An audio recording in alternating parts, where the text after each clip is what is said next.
Welcome to your weekday cup of the Word. Today we're in chapter 7, the third and final chapter of the Sermon on the Mount. The Sermon on the Mount finishes with some important topics.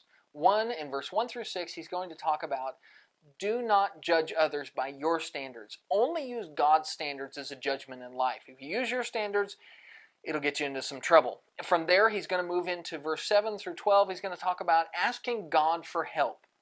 And then from there, he's going to move in verse 13 through 27 to entering by the narrow gate. And this is a really important topic, and the reason that he spends a large chunk of this sermon on that is eternity is an easy thing to miss. It's the narrow gate, not the wide gate. He'll talk about false teachers and watch out for them, because the majority of people who miss heaven will miss it because they listened to false teachers instead of the truth of God.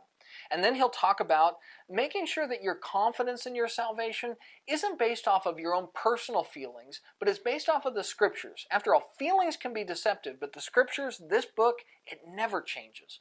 And so as you go through that Sermon on the Mount, he's going to finish up with some really hefty topics, because at the end of the day, if you miss heaven, you've missed everything. And so he finishes up the sermon, and it says the crowds were astonished. There's a reason for it. Nobody had ever preached a sermon like that man preached. And with that, that's your Daily Cup. We'll see you.